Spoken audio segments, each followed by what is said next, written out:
Bom dia a todos. Iniciamos formalmente a sessão de julgamento da 6ª Câmara Julgadora do Tribunal de Impostos e Taxas, sessão do dia 3 de julho de 2025. Eu, Ítalo Simonato, vou conduzir os trabalhos de hoje. Também na composição da Câmara, o Dr. Samuel Riema, o Dr. Rafael Zulli, o Dr. João Marcelo de Oliveira.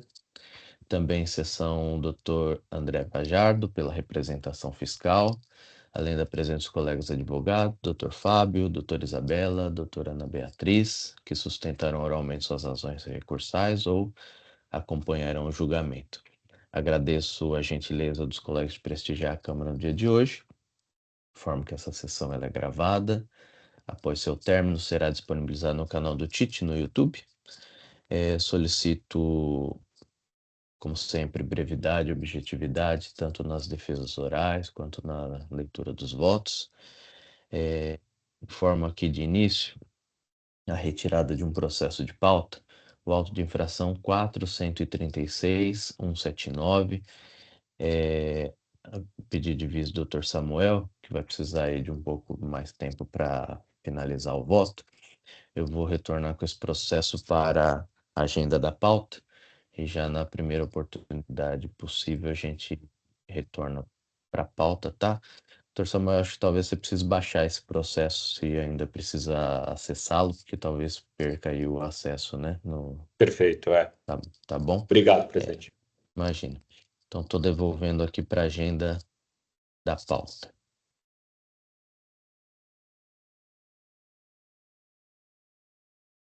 Vamos iniciar aqui pelo auto de infração 5012.653, Companhia de Transmissão de Energia Elétrica Paulista, relatoria Dr. Zulli, presença do Dr. Fábio, que sustentará oralmente. Eu passo a palavra ao Dr. Zulli só para contextualizar aqui a acusação antes de passar a palavra para o Dr. Fábio. Dr. Zulli, pois não, fica à vontade. Bom dia a todos. É um processo, então, como dito, em nome da companhia, tá? Energia Elétrica. E a acusação aqui é deveras interessante, ao meu ver, tá? E trata-se de ITCMD. Perfeito. Só deixa eu tirar o INE aqui que entrou. Existe um responsável solidário, Park Avenue Empreendimentos Imobiliários Limitada, tá?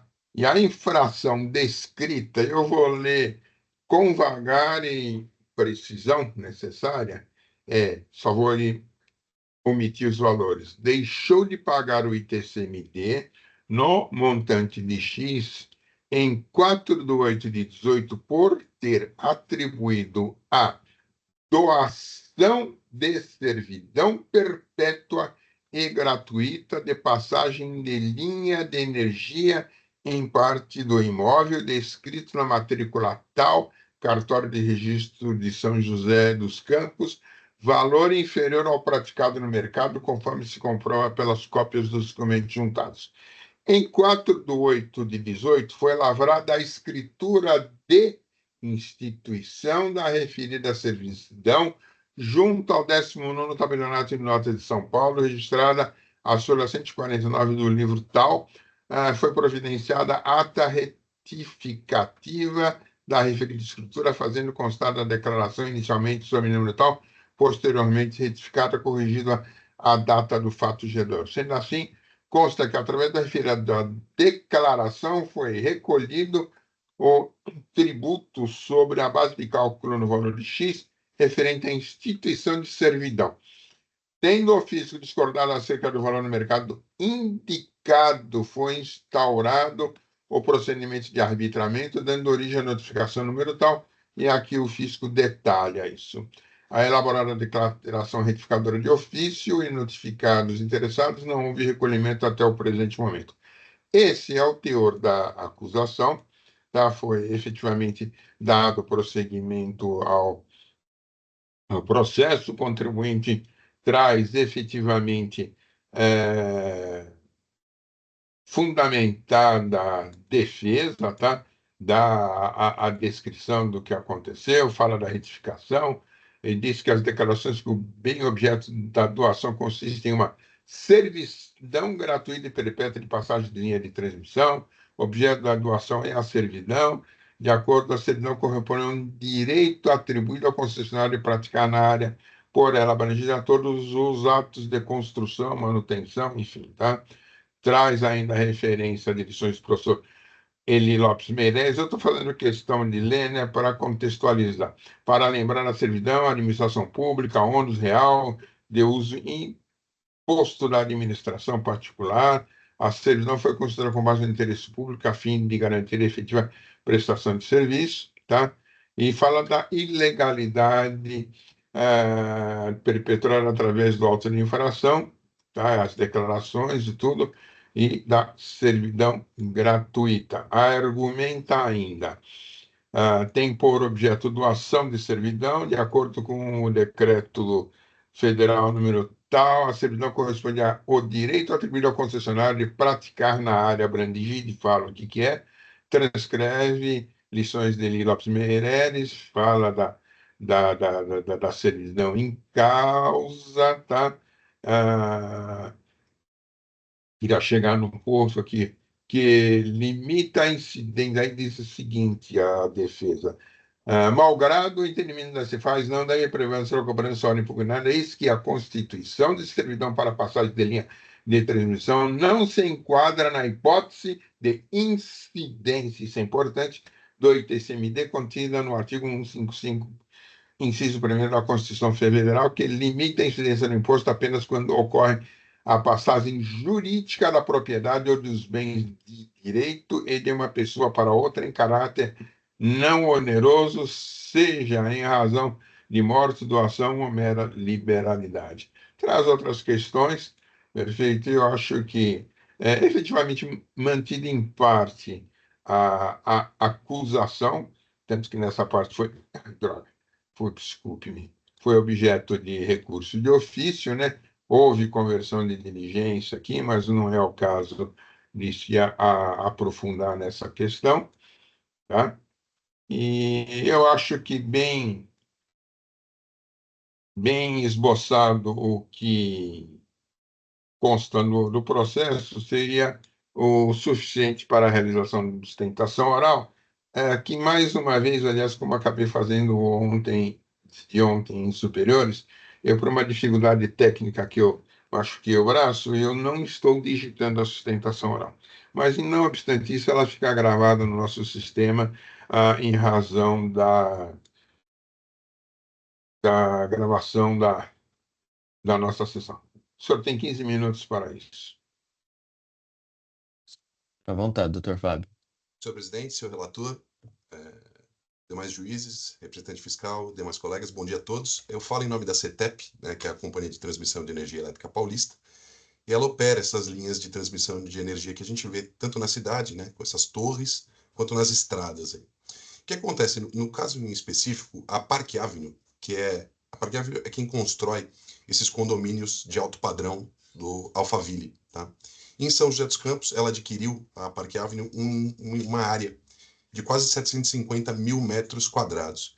E essa área ela é cortada por uma linha de transmissão que é operada atualmente pela CETEP em função da concessão. E essa linha, é importante dizer isso, ela foi criada a partir de um decreto de 1962 e entrou em operação em 1971.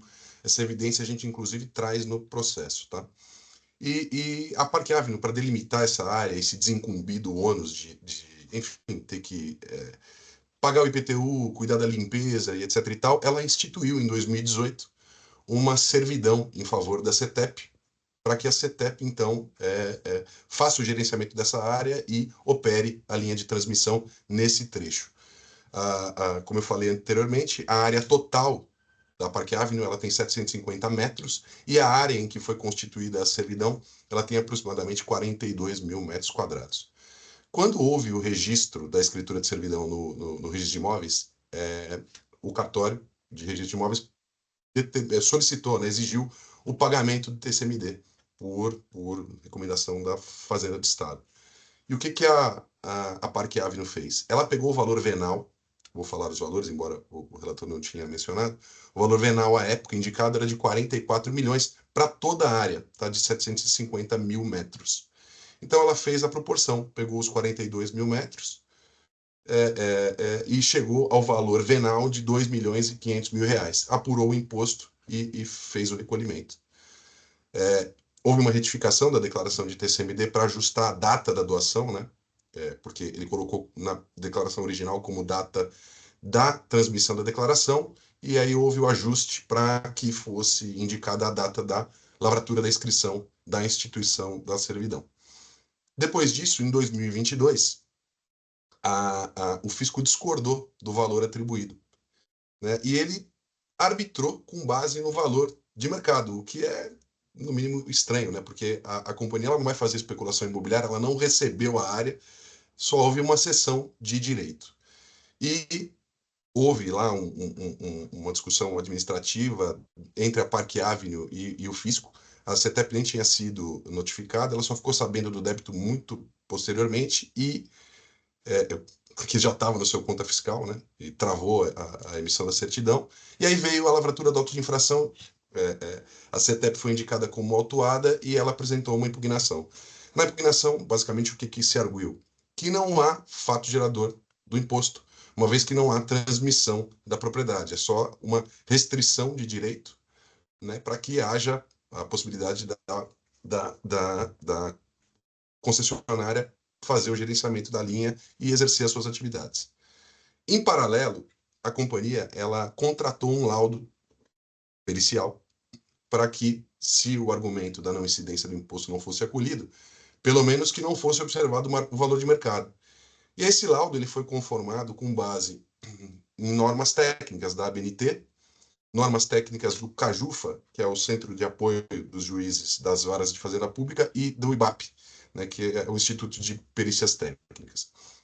E aí, o que aconteceu? O Instituto, a empresa contratada, ela pegou áreas parecidas com essa área em que há a passagem da linha, né? São terrenos vazios, áreas grandes, como parâmetro de comparação, e aplicou, na verdade, tem uma questão antes, ela fez um tratamento dessas áreas, porque elas não estão no mesmo local, né? E nem poderia ser, porque se pegar a área em que passa a linha de transmissão, você está falando de um imóvel de alto valor, de alto padrão, e não é o caso, né? Então pegou-se áreas vazias, houve o tratamento de fatores para retirar essas distorções e aplicou-se um fator de depreciação que está previsto na norma CAJUFA de 65%. E chegou-se a um valor de 5 milhões de reais. Essa defesa foi para julgamento em primeira instância. Houve a conversão de julgamento em diligência por 2 oportunidades. A Fazenda do Estado ela impugnou esses valores. Basicamente, ela sempre fala o seguinte: olha, você não usa imóveis que estão na mesma região. Ela usa o critério de mercado e imóveis próximos, né, da região. E esquece de todo o contexto aí, que é não se recebeu a área em doação e não vai se utilizar a área para especular, para posterior alienação ou então para fazer incorporação imobiliária. E mesmo com essas 2 impugnações, a companhia ela refez esse laudo. Primeiro, para acolher o fator de oferta que foi sugerido pela Fazenda do Estado e também o índice fiscal de acordo com a Planta Geral de Valores de 2024. Ela novamente utilizou outras áreas e, com a aplicação do fator de depreciação, em função da destinação da área, chegou-se a um valor um pouco menor de R$ 4.787.000 reais. O processo voltou a julgamento e, em primeira instância, a Câmara Julgadora ela afastou o argumento da não incidência, entendendo que a instituição da servidão é um direito real sujeito à incidência do TCMD. E, quanto ao laudo, ela não acolheu justamente por conta das amostras, né? Porque as amostras elas não seriam semelhantes a um imóvel avaliado. Em face dessa decisão, a CETEP apresentou um recurso, basicamente reiterando as razões da impugnação, né? E defendendo a não incidência do imposto, e aí a gente pede o afastamento integral da cobrança, porque não houve nenhuma doação, só houve a restrição de um direito de propriedade, que ao fim da concessão, se essa linha de transmissão ela sair de lá, a área ela volta para o domínio da Park Avenue. E se não for acolhido esse argumento, que a gente julga que é o mais importante, que haja, pelo menos, a análise do laudo com as nuances, né, da área, da destinação da área e com a aplicação das normas técnicas que atraem a incidência desse fator de redução. Eu repito, não se está falando de uma área que vai ser utilizada num condomínio, que vai se construir um prédio ou um condomínio de casas. É só uma restrição de direito para que haja a operação da linha de transmissão. Então, se não for acolhido o argumento do afastamento integral da incidência do imposto, ao menos que haja avaliação do laudo, apreciação do laudo, como deve ser, levando-se em consideração as áreas que foram indicadas como amostra, porque elas têm a mesma característica e foram tratadas por um fator de inferência em estatística justamente para que as distorções fossem tratadas, né? Então a gente pede o acolhimento do laudo, primeiro o acolhimento do argumento principal, que é o afastamento da incidência total do imposto por não haver doação, e se não houver o acolhimento desse argumento, que ao menos o laudo seja apreciado e seja acolhido para que haja redução do valor originalmente atribuído à área de 47 milhões, que foi posteriormente reduzido para 40 pela primeira instância, para o valor que de fato entende-se que é o valor do imóvel em função da destinação, que é de 4.787 milhões. Eu agradeço a atenção, não sei se me fiz claro, e fico à disposição para eventual esclarecimento. Agradeço, Dr. Fábio. Obrigado aí pela objetividade, pela profundidade. Passo a palavra ao Dr. Zulli para a leitura do voto. Parabenizo ao Dr. Fábio a sustentação oral, que foi bem objetiva e rápida, tá? Aqui, realmente, eu não sei como abordar, mas eu vou tentar fazer. A primeira coisa que eu fiz, tá? Efetivamente, foi um estudo da situação. Eu preciso saber o que está acontecendo. Uma situação nova dentro da Cefaz. Existe, tá, uma resposta da consultoria tributária sobre o tema. E a primeira coisa que eu digo é que existe essa escritura, tá? E a escritura é uma escritura de instituição de servidão perpétua e gratuita. Essa é, assim, a chamada da escritura, tá? Vou dizer dessa forma. Então, não de doação. Eu não tenho aqui uma escritura de doação. A doou para B determinado terreno, mas sim A cedeu, tá, em servidão perpétua e gratuita para B determinado terreno. Então, de outro lado, como outorgada a CETESP, Companhia de Transmissão, onde, após qualificar as partes escritas como precisam o objeto da servidão, destaca que, por escritura e na melhor forma do direito, institui ela, outorgante, em favor da outorgada, servidão perpétua e gratuita de faixa de terra, localizada na área cláusula primeira, não sei porque falta a cláusula primeira, faixa S individualizada no móvel, a qual assim descreve característica. Não caracterizei aqui por ser necessário, que assim, outorgante pela presente escritura na melhor forma do direito, institui em favor da outorgada, em caráter revogável e retratável, a presente servidão sobre a área de servidão descrita e caracterizada a servidão perpétua de passagem das linhas de transmissão e auxiliares, bem como a implantação de torres e demais equipamentos. É engraçado porque aqui se fala em outorga, tá, em caráter irrevogável e irretratável. Poxa, aparentemente, então, isso não teria volta, né? Se ela é irrevogável e irretratável, tá, a servidão que está sendo outorgada, ela tem uma aparência, um apelo muito forte para uma doação. Tá? A presente servidão sobre a área de servidão descrita e caracterizada a servidão perpétua de passagem. Tá? Quer dizer, então, não teria devolução dessa área. Não poderia dizer também devolução, tecnicamente, em razão da natureza jurídica, tá?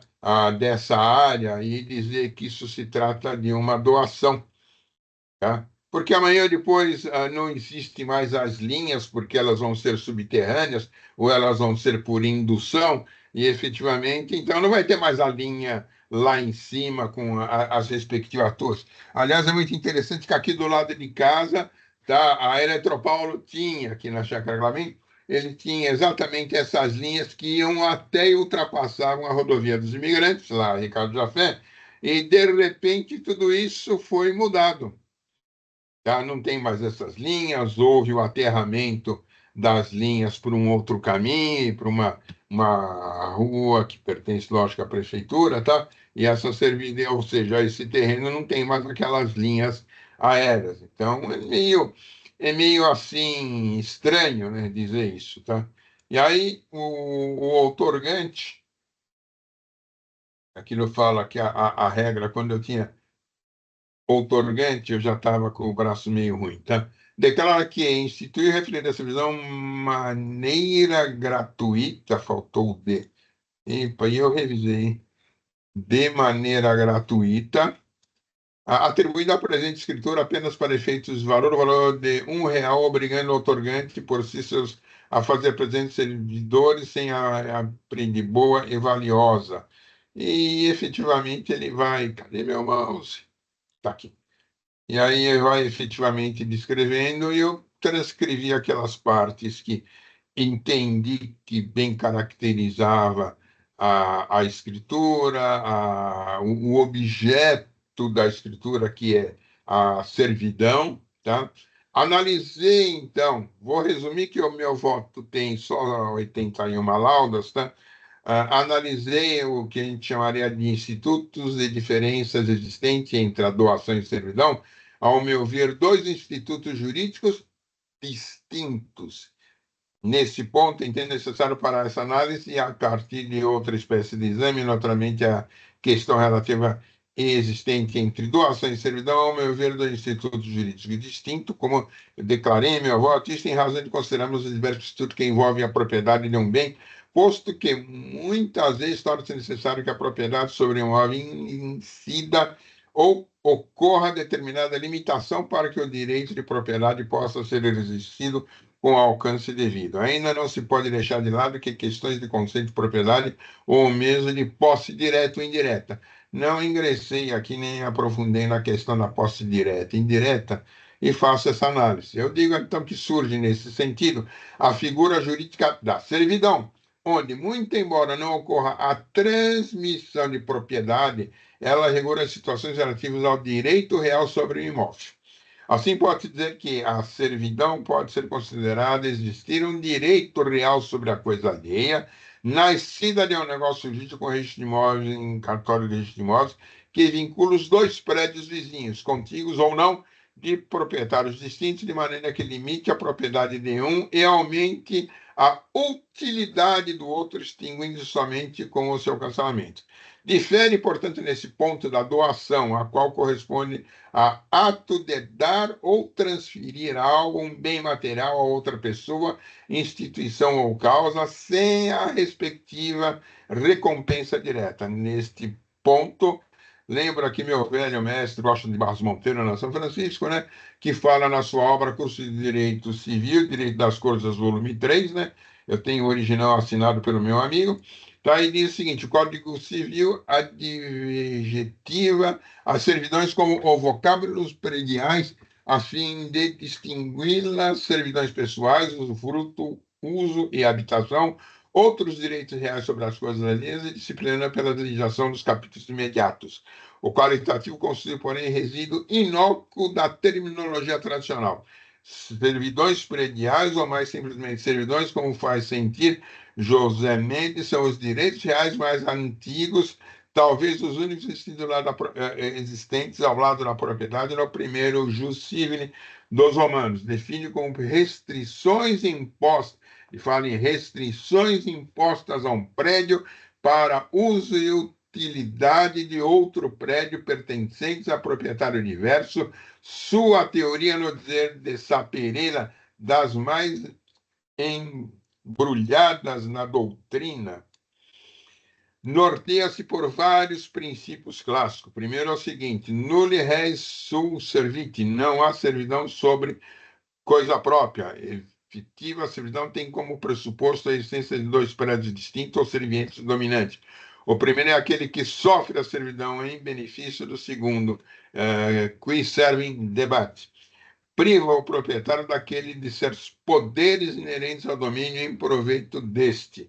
Tá? Trago a definição em latim. Os proprietários de ambos os prédios têm de ser diferentes. Se os imóveis pertencem ao mesmo dono, não existiria servidão. O segundo princípio assim se enuncia: Seroitius is axten consistem neritic. Tem todas as servidões, apenas serve a coisa, não o dono. Tá? Essa regra distingue a servidão e a obrigação, portanto, o dono do prédio serviente não se obriga à prestação de um fato positivo em fazendo ou negativo não está alicientando, mas apenas assume o encargo de suportar certas limitações instituídas em favor do dominante. Como esclarece Savigny, a obrigação restringe a liberdade natural da pessoa, a servidão restringe a liberdade natural da coisa. O Código Civil aceita expressamente esse princípio quando dispõe no artigo, aí eu estou falando no Código de Bevilacqua, 695, tá? E depois eu transcrevo o novo código no artigo 1378, servidão proporciona utilidade para o prédio dominante e agrava o prédio serviente que pertence a diverso dono e constitui-se mediante declaração expressa do proprietário ou por testemunho de subsequentes imóveis, continuando ao culto ao autor. Eu trago aqui a definição toda que ele nos traz, tá? Eu vou pular isso daqui porque realmente é pura doutrina. Está em Washington de Barros Monteiro, em sua obra Curso de Direito Civil, Direito das Coisas, volume 1976, folhas 287 seguinte, acervo próprio. De tal sorte, o negócio jurídico que institui a servição implica na restrição do imóvel, pode ser revertida de diversas formas, a restrição a qual deve ser observada pelo proprietário do imóvel. E aqui, então, eu tento trazer a contextualização do que é a servidão, que, ao meu ver, difere da doação. Tá? O imposto de transmissão causa-morte e doação é um tributo de competência dos Estados e do Distrito Federal que incide sobre a transmissão de bens e direitos em decorrência do recebimento de heranças e doações. Sendo assim, o TCMD tem como finalidade atribuir a riqueza proveniente das transações não onerosas, isto é, dos valores recebidos de forma gratuita. Sem a competência estadual, cada estado deve estabelecer por lei ordinária as alíquotas do ITCMD. Agora está sendo mudado, está correndo isso na nossa Assembleia, tá? Tem uma proporcionalidade. A serem cobradas até o limite fixado pelo Senado Federal, que hoje é de 8% do montante a ser recebido. E assim eu lembro o artigo 155, inciso 4º da Constituição, transcrevo, tá? Falo do Código do Tributário Nacional em seu artigo 33, 45, que eu transcrevo também. Falo sobre o Imposto sobre a Transmissão de Bens Imóveis no artigo 35 e caracterizo. Estou pulando, senhores, tá? Todos têm meu voto, só deixa eu esclarecer isso, porque de regra, não é este processo, mas de regra para todos, eu sempre encaminho uma semana antes na transmissão causa-mortes, tá? Bens e direitos. Lembro o artigo 538 do Código Civil vigente, transcrevo, tá? A expressão utilizada pelo legislador refere-se a, digo, transmissão da propriedade, tá? Nesse sentido, o imposto de transmissão causa-mortes é, para efeitos de incidência de um tributo de competência do Estado e do Distrito Federal, cujo fato gerador, é a transmissão causa-mortes de imóveis e de doação de quaisquer bens e direitos. Efetuadas essas considerações de diferenciação em relação à doação, cabe, ao meu ver, examinar a natureza jurídica da transferência de propriedade, a qual é um ato jurídico que implica a mudança de titularidade de um bem, seja móvel ou imóvel, de um indivíduo para outro. Essa transferência, que pode ser onerosa, com pagamento, como na compra e venda, ou gratuita, como na doação ou herança, é um direito real que se exerce sobre o bem e confere ao titular o direito de usar, fruir, gozar e dispor dele, além de reivindicá-lo de quem o possui injustamente. Tá? Elaboração, transmissão da titularidade. E eu faço bem isso, porque veja bem, aquele que detém a servidão não pode vendê-lo, não pode dele abrir mão. Ele não é o dono do imóvel, ele só tem o quê? Ele só tem a servidão. Tá, é isso que eu quero dizer. Transcrevo a legislação. Trago aqui também a definição de servidão, que é do latim servidão de servere, sujeito submetido a dependente, trazendo o original o sentido de sujeição, escravidão, submissão, subordinação, relevo, o vocábulo, o conceito de um encargo, de uma obrigação ou de um dever a que se acham submetidas, sujeitas coisas e pessoas. Eu trago toda a definição aqui, tá?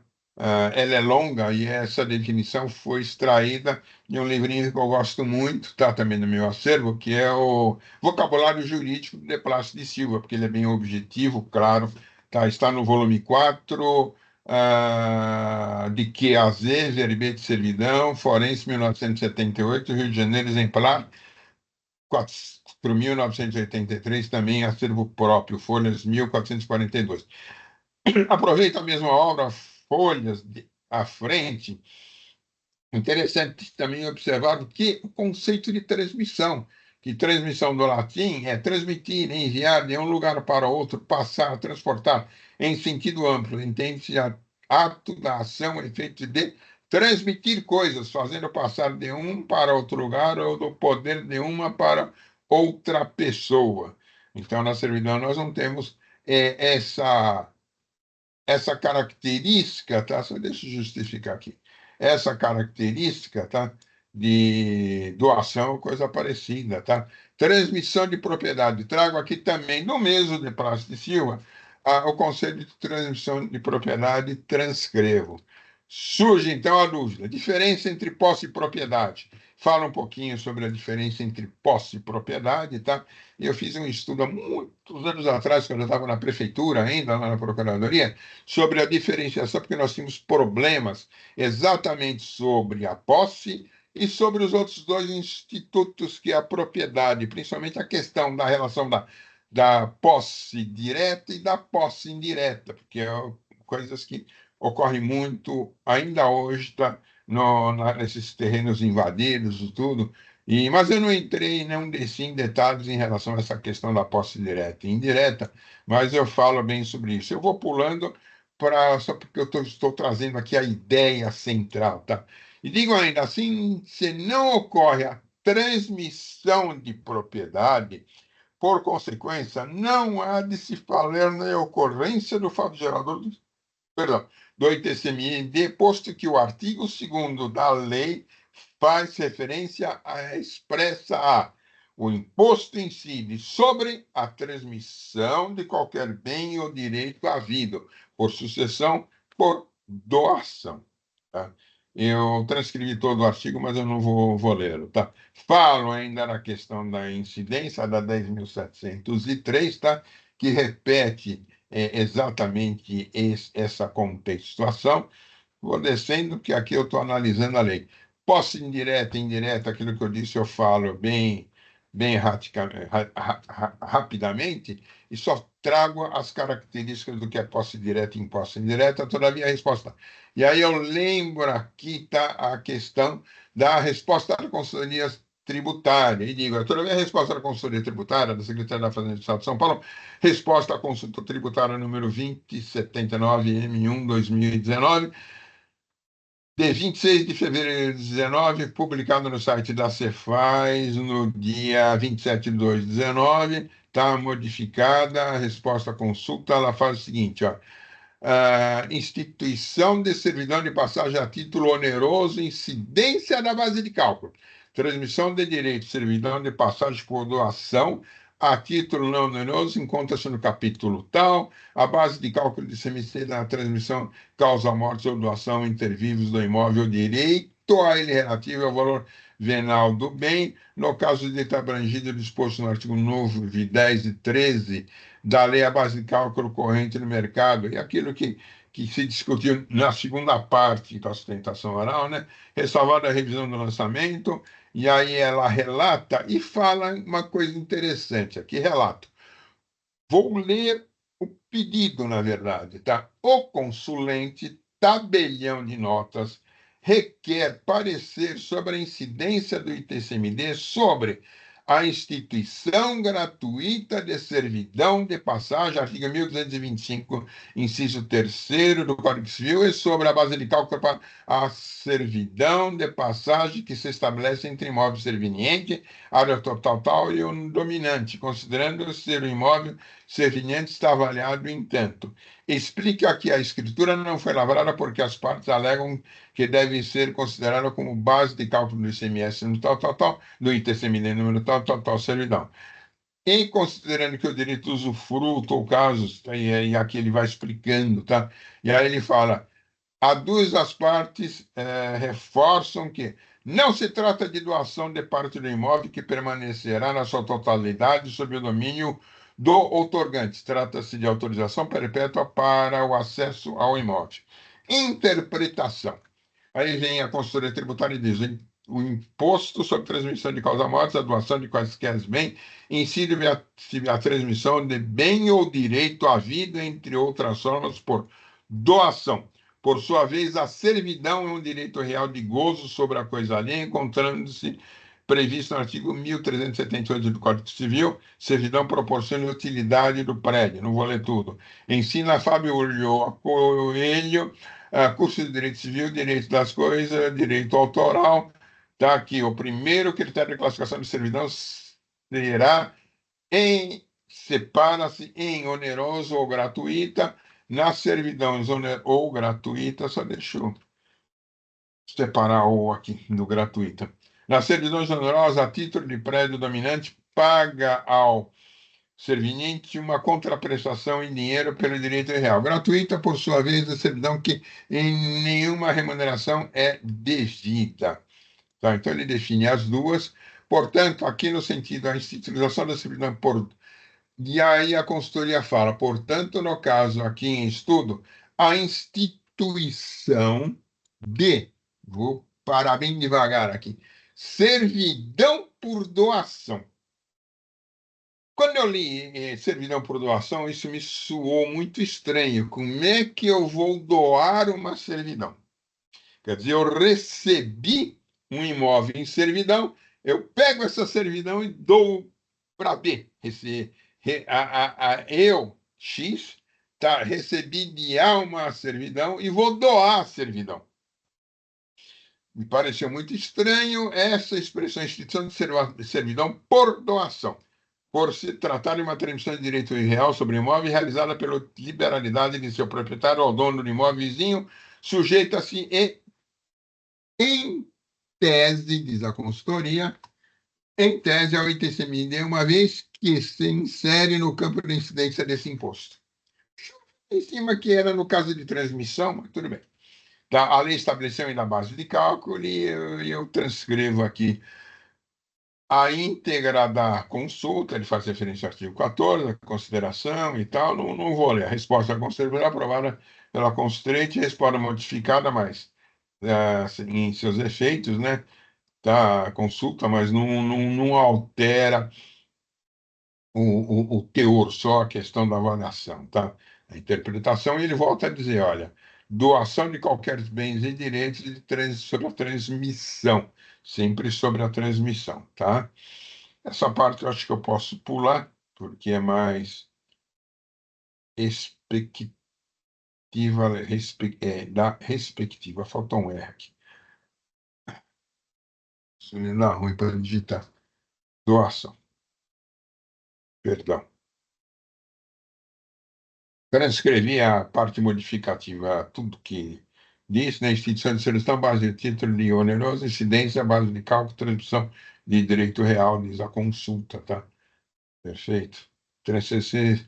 Transferência que a doação ocorre e na servidão, não. Então, na verdade, parto do seguinte dizer, partindo desse princípio, é conceito e grande diferença entre a transferência de propriedade, que em um eu tenho a transferência da propriedade, na outra eu não tenho. A seu turno, na representação fiscal, destaca e assevera, e eu chamo a atenção ao doutor André, não sei se ele vai querer pedir vista, tá? A seu turno, na representação fiscal, destaca e assevera que o lançamento se encontra relacionado com a doação de servidão perpétua. É isso que diz lá o auto de infração, tá? Realizada lá em São José dos Campos. A representação segue a linha da consultoria tributária da Secretaria da Fazenda. Assim, segundo a representação fiscal, o doador é o responsável solidário Park Avenue, tá? Lembro que a escritura pública faz referência à servidão e não à doação, tá? Também não há de se falar e não está contida na escritura pública a doação de uma servidão, aliás, algo difícil de se considerar juridicamente. Cabe, então, definir se ocorre ou não a doação, mesmo porque, no caso da servidão, não ocorre a transferência de propriedade. Aqui eu faço a descrição do fato, do ITCMD, da declaração. Digo que, para muitos, servidão perpétua não se constitui ou não é uma doação. Tá? O fato de ela ser perpétua não quer dizer isso. Trago aqui a definição de doação na fórmula do 538 e 539 seguintes do nosso Código atual civil.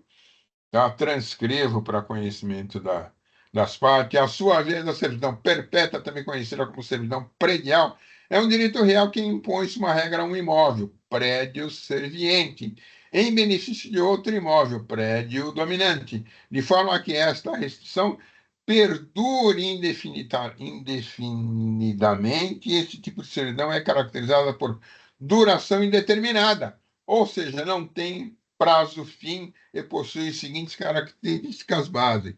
Assim, eu começo a falar sobre essa característica, exemplo do que difere-se da doação, é um direito real, enfim. Eu tento caracterizá-la nesse ponto juridicamente, né? Digo que a servidão, temos hipótese, é um direito real, está referido ao direito real sobre a coisa que dá ao titular a posse, o uso, a fruição e a disposição da coisa, tá? Mas não pode vendê-la, não pode transferir. Assim, na servidão não há transferência de propriedade, pois não há transferência de propriedade do imóvel serviente para o dominante. Assim é que a servidão de passagem, por exemplo, ela se constitui com uma forma de direito de uso do imóvel serviente por parte do imóvel dominante, sem que ocorra a transferência de propriedade. Ainda a característica, a servidão. Duração indeterminada, eu só vou ler os tópicos, tá? Vinculação aos imóveis, restrição ao imóvel serviente. Nossa, meu, acho que estou com falta de bateria aqui. Registro ao cartório de imóveis, extinção. Tá? E eu analiso cada um desses pontos, também não vou lê-los. Tá? O ato do doador deverá revestir-se de espontaneidade, em curso de direito civil brasileiro, Saraiva, tá? E aqui eu digo o seguinte, que, por sua vez, a servidão é um direito real do gozo sobre a coisa alheia, encontrando-se previsto no artigo 1378. A servidão proporciona utilidade para o prédio dominante e grava o prédio serviente que pertence a diverso dono. Tá? Então, tento caracterizar isso.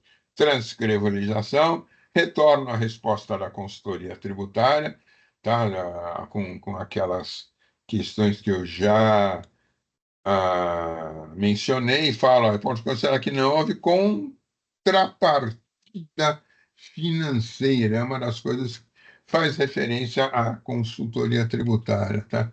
Eu só vou dar um espaço aqui para ficar mais bonito, não gosto dessas coisas juntas.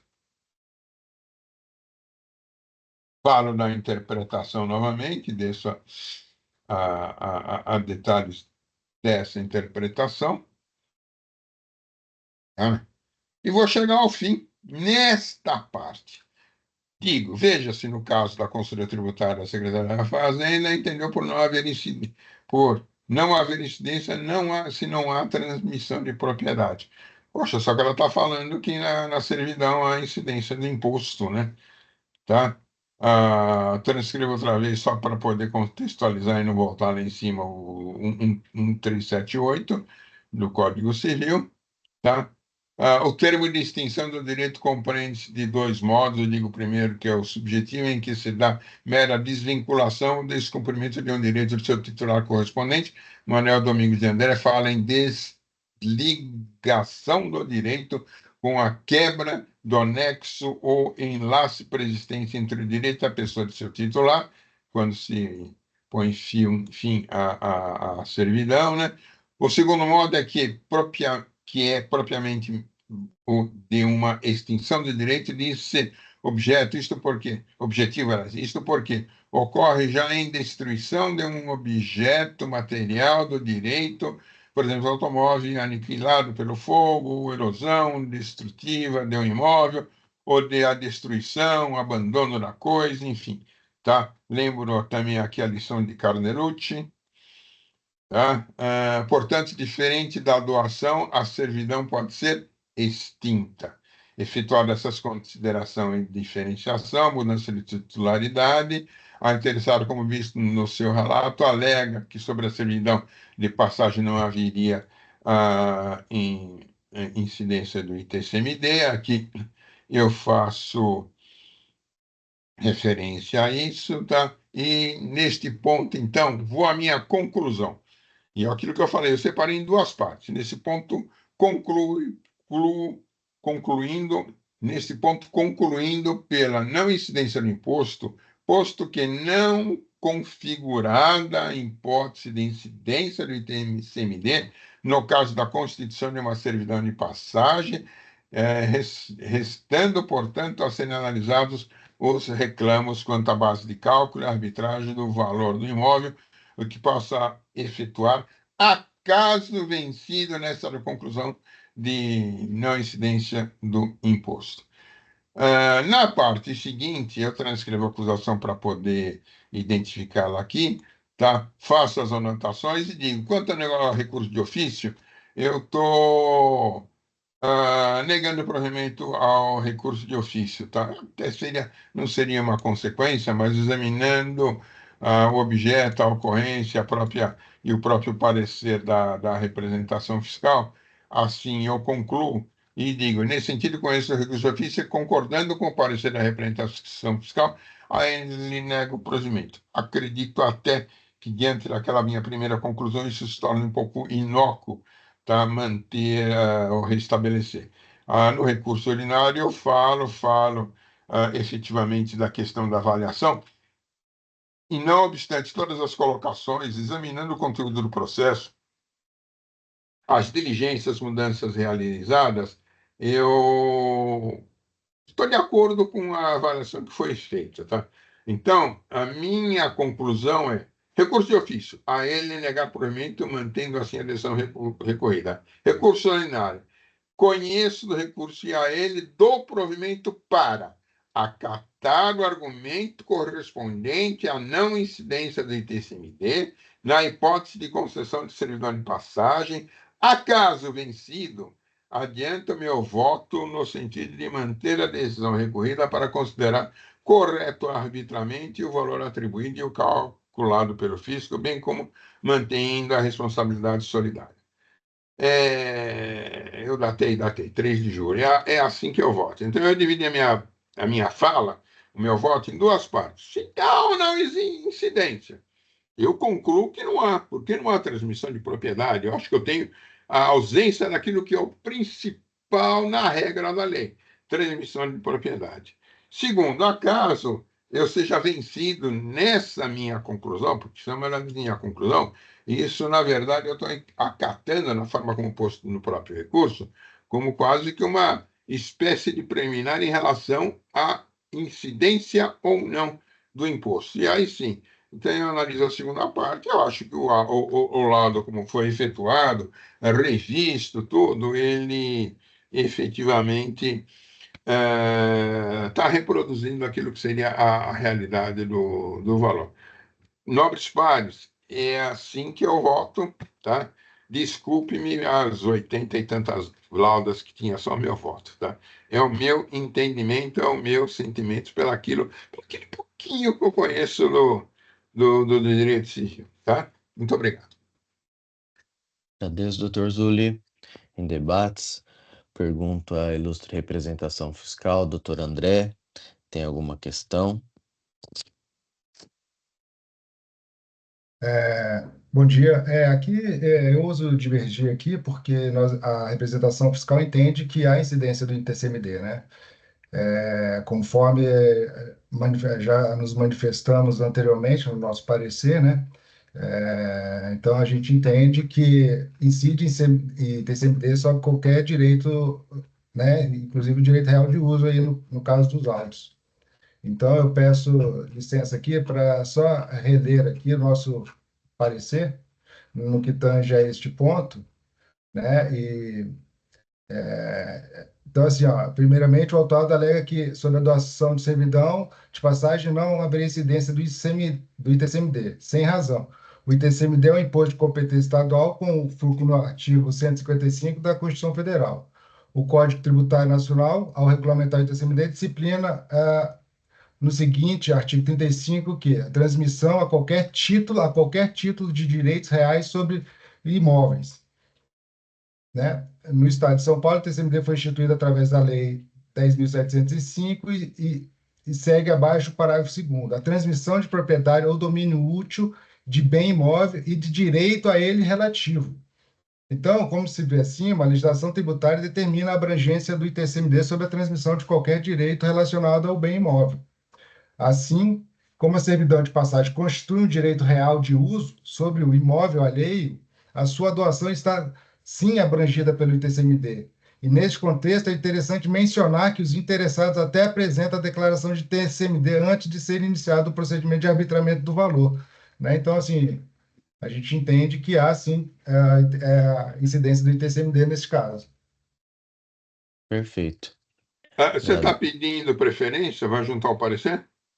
Não, eu vou só vou fazer essa manifestação. Se você quiser, eu posso juntar essa manifestação aqui. Seria interessante, né? Tá? Então, assim, Para só constar dos autos. Doutorito, Sim, doutor João Marcelo. eu poderia pedir vista desse processo? Eu queria Claro, analisar essas alegações do doutor André. Ele claro. faz juntar a manifestação e peço Perfeito. desculpa ao patrono, mas eu gostaria de analisar com um pouco mais de profundidade. Só uma, só uma uma. ponderação, doutor Marcelo. É, se o doutor André registrar como preferência qualquer manifestação e o senhor pedir vista, ela se perde. Então é Tá, mais fácil que o doutor André te envie alguma coisa assim nesse sentido, porque vai acabar não ficando registrado no sistema. entendi. Então, o doutor Marcelo pede vistas, e aí, na verdade, o que eu li, o que eu ia redigir, é o que consta lá no nosso parecer da representação. Então, Tá. Tá, Não, não vai mudar nada em termos de teor. Então o senhor pode pedir vista normal e analisar em conjunto com as considerações da representação fiscal em tá joia. contra-razões, que está lá tudo nesse sentido. Pode ser? Pode ser, combinado. Doutor Fábio, algum esclarecimento de fato? Só um esclarecimento de fato, o doutor André mencionou que o ITCMD foi recolhido pelo interessado. Isso não procede, tá? Quem não, recolheu o ITCMD foi a Parque Avenue que fez a doação e isso foi uma exigência do cartório para averbar a escritura de constituição da servidão. A CETEP, ela foi autuada e ela não fez recolhimento nenhum. Então, só quero fazer esse esclarecimento para que isso fique tá. claro. Não, sim, na verdade eu falei que não foi autuado, foi os interessados, né? Apresentaram a Pois não. declaração. Perfeito. Doutor João Marcelo, pode pedir vista. Então, doutor Fábio, essa questão, obviamente, incomum, né, e complexa, vai ser analisada pelo Dr. João Marcelo e em Pois breve não. esse processo retorna para a gente concluir esse julgamento, tudo bem? Tá ótimo. Muito obrigado, viu? Obrigado, Deixa eu fazer o viu? pedido.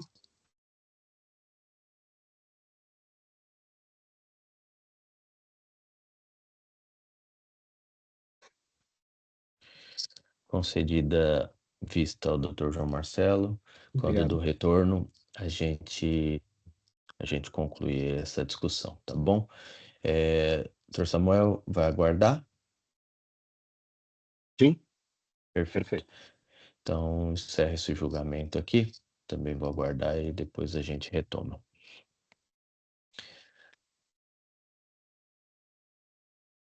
Seguindo aqui com a ordem, auto de infração 447-730, Nestlé Brasil Limitada, relatoria do Dr. João Marcelo, presença da doutora Isabela, que fará a sustentação oral. Passo então a palavra ao Dr. João Marcelo para contextualizar essa acusação. Eu vou passar a leitura do voto, e aí eu já vou fazer o registro, porque eu não consegui mandar para vocês, mas eu já faço o registro, tá, doutor? Eu vou fazer a Tá. leitura, e aí eu faço o registro logo na sequência, tá? Tá, só contextualização que a doutora Isabela vai fazer a sustentação oral, tá? Tá legal. Então, esse foi um auto de infração lavrado, tem crédito indevido de ICMS, decorrente do lançamento de valores superiores ao devido no livro de apuração, posteriormente transferido para a AGI a título de ressarcimento de ICMS, referente a operações próprias de saída realizadas pelo sujeito passivo da substituição, sendo que o cálculo do valor devido foi realizado com base em informações extraídas de arquivos digitais enviados pelo contribuinte ao sistema de e-ressarcimento, conforme estabelecido pela portaria CAT 42 de 2018. O item 1. E os demais itens foram pagos. Essa é a contextualização aí do único item que permanece em discussão. Então, é isso. Perfeito. Doutora Isabela, bom dia. A palavra é sua. Bom dia, senhor presidente e demais conselheiros. A minha sustentação ela vai ser bem breve. Como o Dr. João já antecipou, permanece só a discussão de apenas um dos itens do auto de infração. E eu gostaria de trazer alguns esclarecimentos fáticos que não ficaram muito bem delimitados com devido respeito na decisão de primeira instância. Para contextualizar a operação, a recorrente ela recebe mercadorias de outros estados e quando há o recebimento de mercadorias com o prévio recolhimento do ICMS por substituição tributária e essa mercadoria é posteriormente remetida a outros estados, ou seja, não há saída tributada, não há saída no estado de São Paulo, e a saída é destinada a outros estados, com também vinculando a recorrente ao recolhimento do ICMS por substituição tributária. O regulamento de ICMS prevê a possibilidade, o direito à restituição do ICMS inicialmente retido, de substituição tributária, e do ICMS próprio, de acordo com os artigos 269, 270 e 271 do regulamento de ICMS. Então, nessa operação em que a mercadoria é submetida ao regime de substituição tributária, ela tem uma nova saída, novamente tributada, a recorrente ela tem o direito de restituir tanto o ICMS substituição tributária, quanto o ICMS próprio relativo a essas mercadorias. No caso, a autuação levou em consideração para concluir que houve creditamento indevido do ICMS próprio, as informações que foram inseridas na declaração, no e-ressarcimento, né? Na declaração do ressarcimento dos valores relativos ao ICMS substituição tributária, e não efetivamente nos valores relativos ao ICMS próprio, o que gerou uma divergência de valores e concluiu-se que ela eventualmente teria se creditado de um valor acima do devido. Avaliando bem a documentação que foi anexada ao lançamento do auto de infração, a recorrente constatou que, na verdade, os valores declarados a título de ICMS próprio no e-ressarcimento, eles são exatamente os mesmos que foram declarados na GIA para fins de apuração de apropriação dos créditos de ICMS próprio. Então, os valores são correspondentes. com divergência apenas do mês de maio de 2019, que apurou-se uma pequena divergência de fato, entre os valores declarados na declaração que foi inserida no e-ressarcimento, no sistema e-ressarcimento, e dos valores constantes na GIA. Então, em termos de comparação de valores entre aquilo que foi declarado pelo contribuinte e aquilo que foi de fato apropriado e declarado na GIA, os valores são correspondentes, ressalvados o mês de maio de 2019, em que realmente a recorrente reconhece que houve um equívoco. Então, adentrando a análise do que poderia ter gerado essa divergência apurada pelo fisco, né? A primeira coisa que ficou muito evidente é que a autuação ela não deixa claro quais são as operações que geraram a glosa do crédito de ICMS próprio e de onde vem exatamente essa diferença apurada, porque as declarações são equivalentes. Então, por isso que se alegou no recurso ora em análise a nulidade do auto de infração, porque não é possível identificar as razões que geraram essa diferença e quais são essas operações em que se verifica a diferença entre os valores eventualmente declarados e os valores apropriados. Então, esse é o primeiro ponto que eu gostaria de evidenciar aqui para os senhores é que a impossibilidade de indicar, de averiguar exatamente quais são as operações que geraram essas diferenças identificadas pelo fisco, geram a nulidade do auto de infração por impossibilidade de identificação de qual é, de fato, a conduta infratora. E o que também remonta uma caracterização de um lançamento por presunção, porque os valores foram considerados de forma genérica, total, sem a possibilidade da recorrente identificar quais são as operações que estão divergindo e o porquê, eventualmente, do que decorreria essas divergências. Passando para a análise aqui do mérito, sobre a investigação do que poderia ter gerado a diferença identificada pelo fisco, a recorrente, analisando os documentos que foram apresentados, ela identificou que, possivelmente, essa divergência de valores pode decorrer de um descompasso entre a quantidade das mercadorias estocadas no estabelecimento e registrados no bloco H do SPED e as notas fiscais registradas com atrasos no livro de entrada. O que acontece? A recorrente está sujeita à apuração mensal do ICMS, e ainda que uma mercadoria ingresse no estabelecimento, no estoque, em determinado dia do mês, o registro efetivo da nota fiscal pode ocorrer dentro desse mesmo mês, porém em dias diferentes. E o que se identificou na documentação é que os lançamentos foram considerados dia a dia dentro do mês de competência. Então, eventualmente, se identificou uma diferença entre o que constava no estoque e o que estava registrado no livro de entradas nos respectivos dias, por conta dessa divergência no período, na data de registro, mas todas as notas fiscais foram registradas dentro do mês de apuração. Ou seja, essa divergência entre o que estava no estoque registrado em determinado dia e as notas fiscais de entrada pode ter levado a essa averiguação de divergência de valores, essa conclusão de que havia uma divergência de valores entre o que de fato era direito à restituição do ICMS próprio, por conta de constar nos registros das notas fiscais uma entrada menor do que de fato constava no estoque efetivo que ainda não tinha sido levado a registro.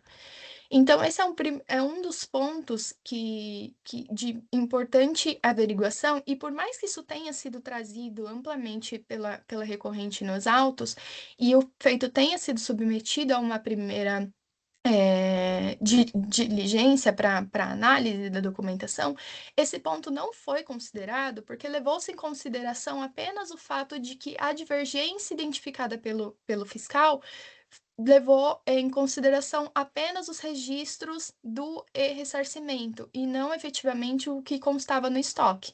Mas como dito, eu vou reiterar aqui, não consta essa divergência nas declarações do ressarcimento. Então, essa premissa aparenta estar equivocada justamente porque não é o que os documentos revelam aqui nos autos para nós.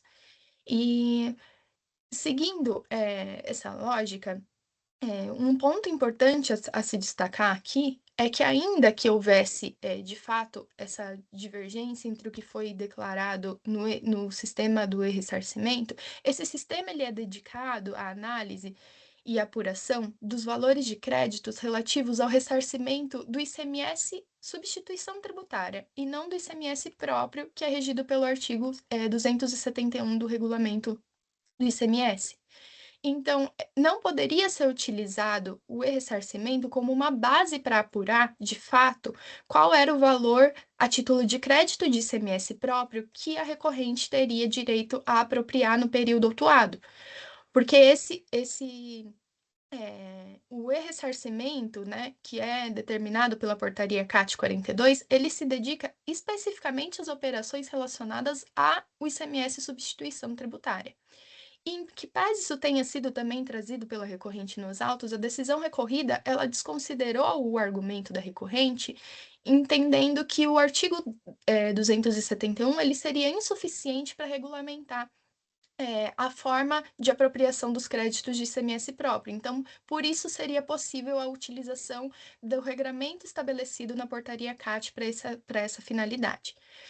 No entanto, na resposta à consulta número 22.083 de 2020, a própria Cefaz reconhece expressamente que a portaria CAT, esclarecendo a dúvida de um contribuinte, que a portaria CAT ela não estabelece parâmetros para averiguação do crédito previsto no artigo 271 do regulamento de ICMS, e que ela se dedica especificamente às operações envolvendo ICMS substituição tributária.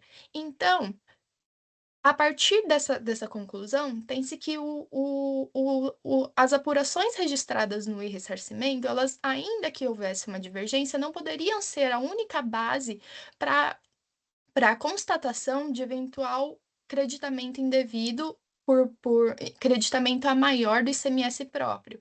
O ideal é que seja feita a reconstituição, a recomposição dos estoques da mercadoria para averiguar se, de fato, aquele montante que foi declarado pelo contribuinte a título de direito de crédito de ICMS próprio correspondia às entradas das mercadorias submetidas ao recolhimento do ICMS-ST na entrada e a saída tributada novamente pelo ICMS substituição tributária, para averiguar se naquelas operações declaradas pelo contribuinte se aplica o regramento previsto no artigo 271 do regulamento do ICMS.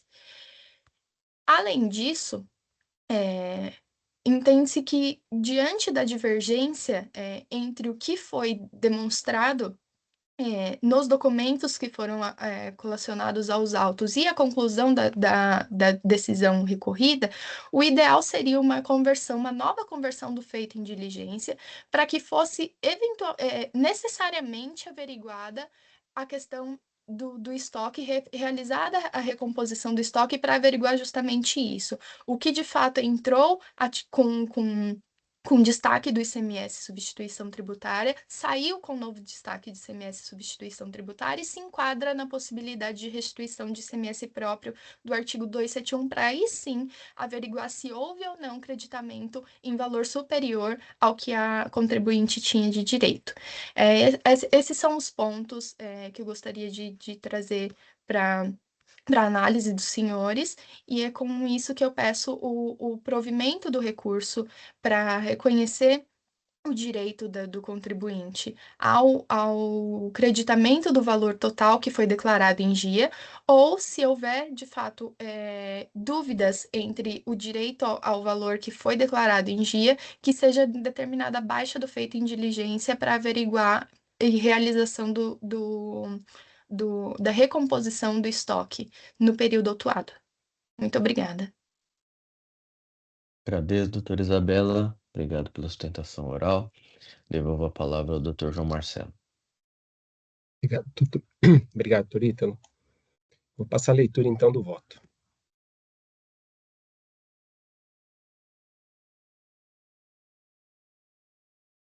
Então, voto. Trata-se de enlavrado por crédito indevido de ICMS decorrente do lançamento de valores superiores aos devidos no livro Registro de Apuração de ICMS, posteriormente transferidos para a GIA, a título de ressarcimento de ICMS referente a operações próprias de saída realizadas pelo sujeito passivo da substituição, sendo que o cálculo do valor devido foi realizado com base em informações extraídas de arquivos digitais enviados pelo contribuinte ao sistema de ressarcimento, conforme estabelecido pela Portaria CAT 42 de 2018, item 1. Crédito indevido de ICMS decorrente da escrituração de conhecimento de transportes eletrônicos CTS relacionados à contratação de serviços de transporte emitidos por contribuinte do Simples Nacional, de acordo com o disposto no artigo 61, parágrafo 13 do RICMES, e no artigo 23, parágrafo 1º da Lei Federal 123 de 2006, item 2, e crédito indevido de ICMS decorrente da escrituração de CTS emitido sem o devido destaque do imposto, item 3. Em relação aos itens 1.2 e 1.3, o crédito tributário foi extinto pelo pagamento. O julgamento de primeira instância manteve o item 1 do AIN, que permanece em julgamento. Os fatos geradores ocorreram no período compreendido entre julho de 2018 a dezembro de 2019. Depois eu pedi para fazer o registro que estava errado aqui a data do DDF, do fato gerador, tá? Então foi entre julho de 18 a dezembro de 19, e o DDF se encontra as folhas 5 e 6. Preliminarmente, a recorrente alega a nulidade do AIN devido à violação dos princípios do contraditório e da ampla defesa, uma vez que não há clareza contra as operações cujos créditos foram glosados, sem razão a recorrente. A acusação é clara e está embasada por todos os documentos necessários que foram, inclusive, informados pela própria autuada ao fornecer seu SPED fiscal, GIA, e os arquivos de ressarcimento do ICMS-ST da Portaria CAT 42 de 2018. Vários demonstrativos foram apresentados pelo autor do feito e foram devidamente contraditados, o que demonstra que a acusação foi perfeitamente compreendida, sendo que o inconformismo não implica em nulidade, motivo pelo qual afastamos essa alegação. Quanto à alegação de nulidade do AIN por conta da desconsideração do saldo de mercadorias no estoque, impactos no atraso de registro de documentos fiscais, temos que tais alegações confundem-se com o mérito e serão analisadas adiante. Todavia, adianto que nenhuma das alegações de nulidade merecem prosperar, pois a acusação fiscal está bem posta, suficientemente motivada e satisfatoriamente comprovada em rigorosa obediência ao artigo 142 do CTN e do artigo 34 da Lei 13.457 de 2009, inclusive seus aspectos quantitativos, não se identificando ofensa aos princípios do contraditório, ampla defesa e devido processo legal, que inclusive frise e viabilizou os argumentos de defesa e o recurso apresentado. O presente AIN foi lavrado por divergência dos valores de crédito do ICMS em operações próprias declarados no SPED e replicados na GIA com aqueles declarados no arquivo do ressarcimento do ICMS-ST para as mesmas referências. Em outras palavras, para a finalidade do ressarcimento do ICMS-ST, são disponibilizados valores distintos dos créditos do ICMS-ST nas operações próprias daqueles informados no SPED e na GIA. Inicialmente, o autuado alegou cerceamento de defesa, folhas tais, pois o demonstrativo 1B não teria detalhado todas as operações nem considerado o impacto do saldo de estoque no cálculo do ressarcimento do imposto. Em resposta, o autor do feito juntou o demonstrativo apuração de ressarcimento ICMS-ST e operação própria do substituto, folhas tais, refeito às folhas tais, detalhando o ressarcimento do ICMS-ST em todas as operações de entrada e saída e o saldo de estoque por mercadoria. As folhas, a fiscalização justificou a exclusão de algumas operações e do controle do estoque, considerando apenas as que impactam o cálculo do crédito do ICMS próprio do substituto tributário, artigo 271 do RICMES, como perdas e deterioração, né, que é o CFAP 5927, saídas interestaduais, que são o CFAP 6102, 6110, 6403, 6910, 6949, e as devoluções de saídas interestaduais, que são os CFAPs 2202, 2204 e 2411, que foram destacadas em vermelho com sinal negativo. As operações, sendo que as operações em vermelho com sinal negativo no demonstrativo, acima mencionado, né,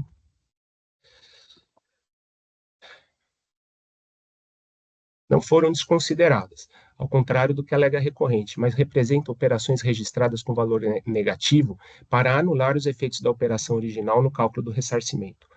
O autor do feito afirma que todas as operações registradas no ressarcimento foram consideradas na apuração sem glosas, inclusive por saldo de estoque negativo. A análise demonstrativa por ação do ressarcimento ICMS-ST e operação própria do substituto de folhas confirma isto, listando individualmente as operações e demonstrando a compatibilidade dos valores com os demonstrativos 1A, de folhas 17 e 1B, de folhas 18 e 20. Assim, como bem ressaltado pelo ilustre representação às folhas tais, saldo de mercadoria de estoque não teve qualquer impacto na apuração do valor do ressarcimento do ICMS-ST, motivo pelo qual eu afasto essa alegação. Quanto à alegação no atraso de registro de notas, temos que a recorrente não demonstrou seu impacto nos demonstrativos feitos e refeitos pelo fisco. Não apresentou valores demonstrativos, sequer juntou quaisquer documentos que comprovassem o real impacto dessa alegação. Nesse sentido, invoca-se vetusto brocardo, alegar e não provar, é o mesmo que nada alegar, motivo pelo qual também afasta essa alegação. Quanto à alegação de que a portaria CAT 42 de 2018 não se aplica ao presente caso, sem razão a recorrente. Os arquivos da portaria CAT, embora destinados à apuração do ressarcimento do ICMS-ST, também permitem apurar o crédito da operação própria do substituto previsto no artigo 271 e no artigo 271-A do RICMES, pois refletem as mesmas operações. Como demonstrado, esses arquivos serviram de base para o pedido de ressarcimento do ICMS-ST, validado pelo fisco e admitido pelo contribuinte. Assim, como as operações que geram o ressarcimento do ICMS-ST são as mesmas que geram crédito da operação própria, o arquivo também é adequado para essa apuração, conforme prevê os artigos 271 e 271-A do RICMES, que são textos legais e vou deixar de ler. Quanto ao pedido da conversão dos autos em diligência, temos que a realização de diligência corresponde à prerrogativa do órgão de julgamento na sua livre análise de provas, conforme dispõem os artigos 25 e 26 da Lei 13.457 de 2009, e por tudo que foi exposto, conclui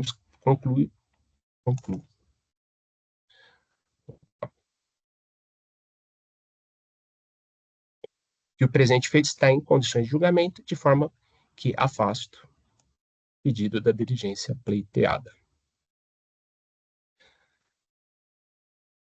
Por fim, temos que a recorrente se insurge ainda contra as penalidades aplicadas, afirmando seria ilegal a atualização do valor básico das multas, em que pese o conformismo da recorrente, temos que o valor básico das multas é atualizado por força de lei vigente, sendo certo ainda que a atualização do valor básico da multa está prevista no artigo 85, parágrafo 9º da Lei 6.374 de 89, regulamentado pelos artigos 527, parágrafo 9º, e 565, parágrafo 4º do RICME 00. Ademais, o TIT já analisou a matéria, tendo inclusive editado a súmula 13 de 2018. Quanto à alegação de que os juros cobrados seriam ilegais, tal discussão é resolvida pela súmula 10 de 2017, sendo certo que a última revisão dessa súmula ocorrida em 9 de junho de 2022, que limita a aplicação dos juros aos patamares da taxa Selic, não se aplica ao presente caso, visto que a partir de 1º de novembro de 2017, a Fazenda do Estado já aplica ao débito tributário a taxa Selic fixada pela Lei Paulista tal, e os fatos geradores ocorreram a partir de julho de 2019. Dispositivo. Ante o exposto, conheço do recurso ordinário, mas no mérito, nego-lhe provimento, mantendo a decisão recorrida pelos seus próprios e jurídicos fundamentos. É como eu voto, submeto aos meus pares para apreciação. E devolvo a palavra, senhor presidente. Muito obrigado. Agradeço, doutor João Marcelo. Eu habilitei aí. O senhor queria, né, que habilitasse, está Sim. habilitado aí em debates. Doutor André, alguma consideração? Nenhuma consideração, senhor presidente. Agradeço. Doutor Samuel? Sem consideração, presidente. Vou acompanhar o relator. Doutor Zuli? Sem considerações, eu parabenizo e estou acompanhando o ilustre relator, tá? Matéria já muito debatida nesse tribunal. Perfeito. Também acompanho o voto do relator. Só estou aguardando aqui a edição e aí a gente já encerra os debates. Mas também vou acompanhar.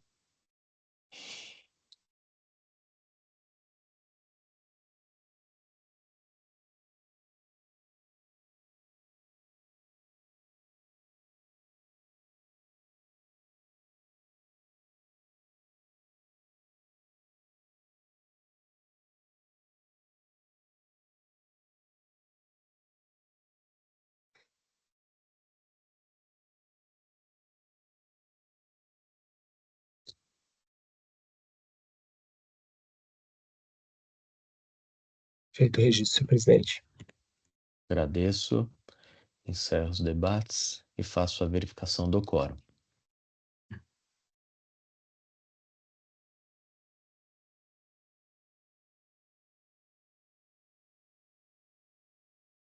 Votação iniciada.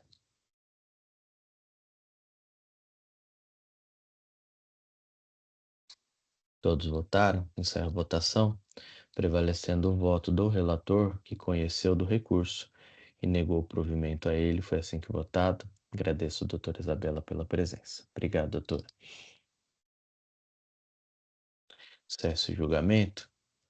Passamos aqui ao auto de infração 5036-921, Advance, Serviços e Comércio de Máquinas Eireli, minha relatoria. Consta aqui que a doutora Ana Beatriz vai só acompanhar, mas se houver o interesse de sustentação oral, doutora, me avisa, por favor. Bom dia, senhor presidente, demais jogadores. Bom dia. Agradeço a oportunidade, mas hoje estaremos apenas acompanhando o julgamento. Muito Perfeito. obrigada. Obrigado. O voto está registrado, então eu vou passar a leitura. É uma acusação de falta de pagamento do ICMS por não emissão das correspondentes notas fiscais eletrônicas, em decorrência das efetivas operações de saída de mercadorias do autuado terem sido dissimuladas por outra empresa, supostamente criada com o único e exclusivo propósito de evasão do recolhimento de ICMS. Há solidários, pessoas físicas, que teriam relacionamento aí com essa fraude identificada pelo fisco, tá? Então, basicamente, não teria havido a emissão aí de valor de 1,5 milhão, terem sido dissimuladas por uma empresa de nome Agora Comprei Comércio de Máquinas, criada com o único e exclusivo propósito de evasão do recolhimento do tributo. Então, basicamente, explica o autor do feito que, em diligência realizada em setembro de 2023, nos endereços declarados como sede de 3 estabelecimentos empresariais, dentre eles o dessa empresa de nome Agora Comprei, não foram constatadas as suas existências fáticas. Então, o fiscal foi lá no endereço e não identificou onde se localizaria esses endereços, né? A propriedade do imóvel pertence ao senhor Gilson, que é recorrente aqui, solidário nesse auto de infração, que foi intimado a esclarecer os fatos e dispôs que todas as notas supostamente atribuídas às empresas, cita o nome de 3 empresas, dentre elas essa de nome Agora Comprei, foram emitidas no estabelecimento da empresa Advance, que é a autuada principal, tá? Hora recorrente principal, né, e que foram simuladamente constituídas pelo sócio, Sr. Wagner, CPF tal, com a única finalidade de reduzir o faturamento dessa empresa de nome Advance, haja vista não terem existido fenomenicamente. Então, o Sr. Gilson, em declaração escrita, ele promoveu essa declaração de que essas empresas elas foram criadas pelo sócio, o Sr. Wagner, para simular a existência delas, né, e que, na verdade, as notas seriam emitidas por ela, mas, na verdade, quem estava por detrás disso seria a empresa autuada Advance. Importantíssimo consignar, conforme consta do relatório circunstanciado, que as emissões dos documentos fiscais das supostas empresas e Advance foram realizadas a partir de um mesmo dispositivo eletrônico conectado à rede mundial de computadores, ou seja, no mesmo computador. Tá? Em síntese, a fiscalização concluiu, através de provas robustas, que o esquema de evasão tributária arquitetado consistiu na criação de empresas que inexistem, né, com a finalidade de simular as operações de venda das mercadorias realizadas pela empresa Advance, mediante a utilização de interpostas pessoas com laços familiares com o real beneficiário e núcleo duro da fraude, Sr. Wagner, implicando com muita contundência o Sr. Wagner, ora recorrente solidário. tá? Então, basicamente, era para a empresa não estourar aí o teto aí do Simples Nacional, tá?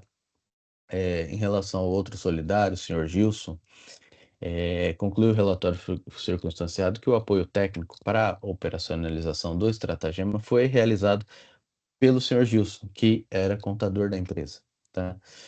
Haja vista ter participado ativamente na constituição fraudulenta das empresas, seja assinando todos os atos intervenientes, seja cedendo os endereços de sua propriedade para o esquema ardiloso,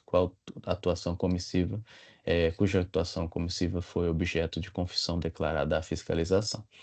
Preliminarmente, defende a recorrente a nulidade da notificação fiscal de folha tal, né, emitida pelo senhor Gilson, contador, cujos documentos e informações obtidas deram por meio da ilegal quebra de sigilo profissional, dispondo que a autoridade fiscal desobedeceu a vedação contínua lei tal que garante expressamente a proteção ao sigilo profissional.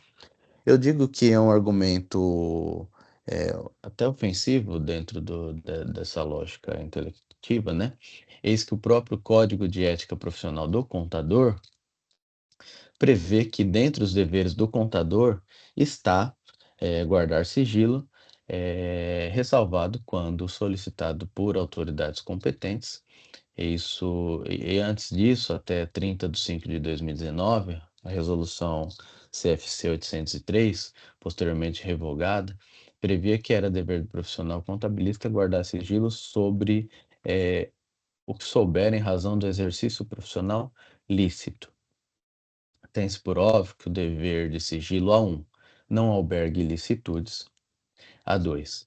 Ainda que alcançasse o exercício profissional ilícito, não pode ser oposto ao fisco estadual, que fiscaliza o cumprimento de obrigações fiscais justamente prestadas pelo profissional contabilista, que, não coincidentemente, ele consta explicitamente do CADESP, permitindo aí o contato imediato pelo fisco, né? A3. O dever de sigilo deveria ser exercido, e, se o caso, invocado contra terceiros pelo próprio profissional, sendo que, no caso em apreço, o senhor Gilson optou por não invocar o suposto dever de sigilo e voluntariamente apresentou as informações solicitadas, né? O fisco não coagiu ele a fazê-lo. E A4. Para além da figura de contabilista, o senhor Gilson, quando da notificação de folhas tal, já indicava estar ele mesmo implicado pessoalmente nos fatos investigados pela autoridade fiscal, de modo que havia uma obrigação sua de não embaraçar a fiscalização. Assim, eu estou afastando a preliminar. Ainda em preliminar, alega que o AIN teria sido lavrado com base em fatos não comprovados. Digo que é um argumento protelatório, eis que os autos de infração mencionados, que foram lavrados em sequência, no mesmo dia que o presente auto de infração, de modo que, obviamente, não poderia ter sido lavrado com base em fatos descritos em outros autos de infração, porque isso é um argumento do contribuinte de que o auto em tela foi lavrado com base em fatos descritos em outros autos de infração. Não é verdade. Na verdade, foram lavrados 3 autos de infração, porque um contra cada empresa ficta. Foram criadas 3 empresas fictas e o auto de infração foi lavrado um contra cada empresa fictícia. Então, não é verdade que eles se relacionam, né? Esse auto de infração é baseado em narrativa contida em outros autos. Não, é a mesma narrativa, é a mesma fiscalização, né? Então, obviamente, não poderia ser lavrado com base em fatos descritos em outros autos de infração, e que o não julgamento definitivo de tais autos de infração em nada impacta nesses autos, frisando que as lavraturas dos autos de infrações tais claramente não foi fundamento da decisão recorrida. Os fatos narrados no relatório circunstanciado motivam e comprovam suas premissas, concluindo que o esquema de evasão tributária consistiu na criação de empresas inexistentes. E transcrevo aqui outras passagens, evidenciando que a lavratura deu-se em fatos comprovados, inclusive confessados pelo senhor Gilson, contabilista, conforme documentos de folhas tais. Ora, contador da recorrente confessa que a empresa Agora Comprei, criada com o único e exclusivo propósito de evasão de tributos, dizendo que foi constituída pelo sócio para que a Advance não fosse excluída do Simples Nacional, que essa empresa não possui estoque e que tudo se concentrava na Advance. E admitido que cedeu o endereço comercial de sua propriedade para a empresa, sendo que tais declarações foram assinadas pelo contador e não desmentidas como sendo por ele prestadas. Demonstrou-se ainda, conforme consta do relatório circunstanciado, que as emissões de documentos fiscais foram realizadas através do mesmo dispositivo conectado à rede mundial de computadores. Ainda, o telefone declarado como sendo supostamente o contato dessa empresa é o do senhor Gilson, é o mesmo declarado como sendo contato do estabelecimento suposto da New Advance, né? A empresa do contabilista senhor Gilson, mesmo endereço como sendo da empresa tal, ou seja, há uma verdadeira confusão entre as empresas criadas fictamente, os endereços se misturam, né? Todo mundo no mesmo lugar, enfim. Ainda conforme o gráfico de folhas tal, atestou que houve muito mais saídas do que entradas no período de setembro a dezembro de 2019 e que grande parte das mercadorias supostamente comercializadas pela interessada foram supostamente adquiridas das empresas Advance, New Advance, pelo valor unitário de 10 centavos.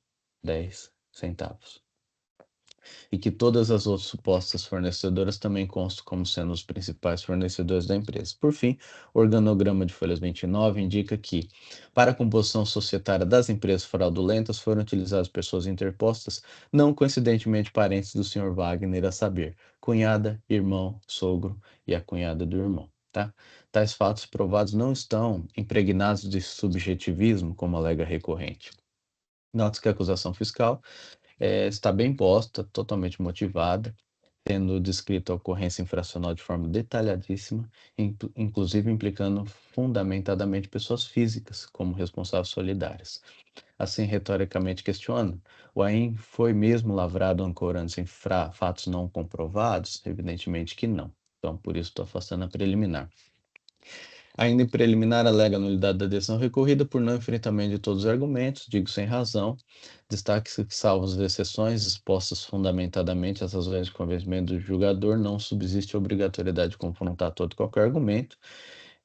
No caso em concreto, correta representação fiscal, ao afirmar que não pode a parte escorar sem infindáveis argumentos irrelevantes e exigir que sejam exaustivamente apreciados, é justamente na relação de impertinência argumentativa que reside a desobrigação do julgador ou órgão de julgamento se pronunciar sobre todos os pontos manejados pela recorrente, vez que o julgador não é obrigado a manifestar sobre todas as questões suscitadas pelas partes, quando tais questões foram pouco substanciosas ou irrelevantes ao deslindo do feito, tendo o dever de enfrentar frontalmente apenas questões que autonomamente podem justificar o cancelamento integral do AIM ou, contrariamente, motivar sua manutenção.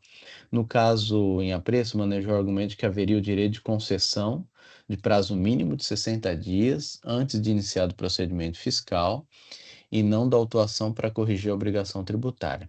Digo nada mais equivocado.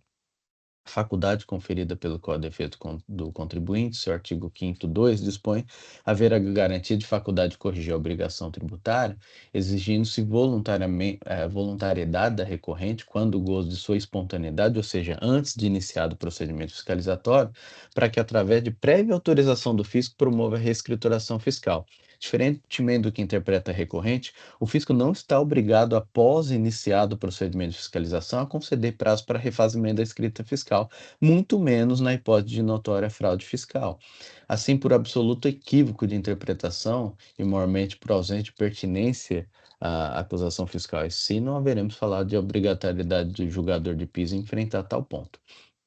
Já quanto ao pleito de que sejam apuradas de maneira correta, com a devida compensação do ICMS destacado nas notas fiscais, uma vez mais, a nós que tal argumento não detém pertinência ao enfrentamento acusatório, posto que, conforme remansão à jurisprudência administrativa, o crédito, como sendo um direito, deve ser exercido por este, no modo e tempos legais, sempre observando seu cumprimento dos requisitos e condições da legislação. Assim, o lançamento de ofício presta-se a apurar o que deixou de ser recolhido, não prestando-se como instrumento de recomposição escritural.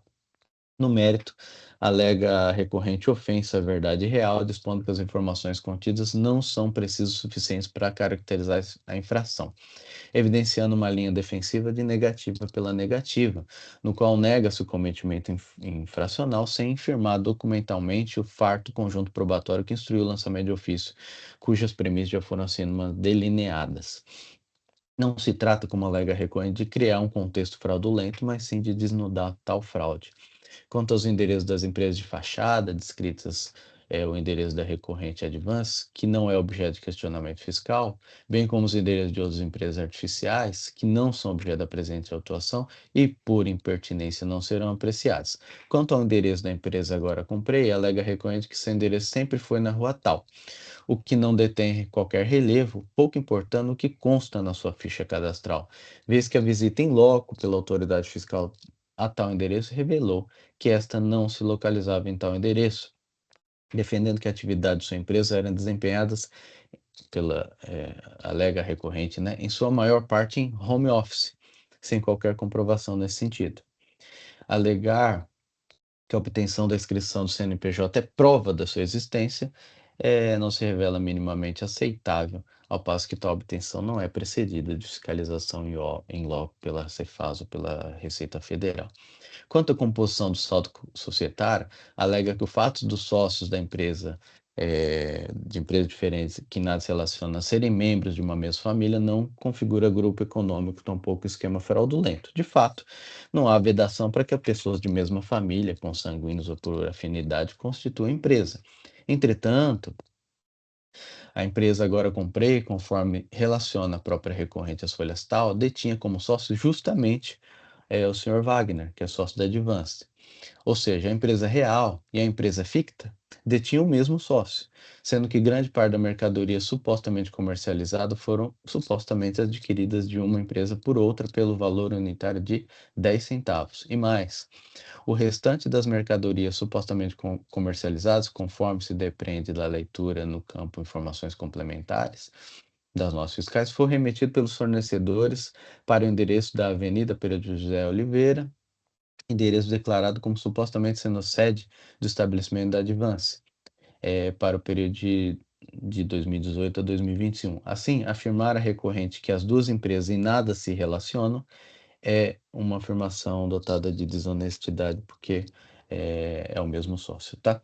Quanto às declarações do contador, Sr. Gilson, alega a recorrente que as informações prestadas às folhas tais, subscrita e assinado pelo Sr. Gilson, seriam prestadas com equívoco de informação, entre aspas aqui, desejando que se acolha a declaração de folhas tal, prestada dias depois, como se legítima fosse.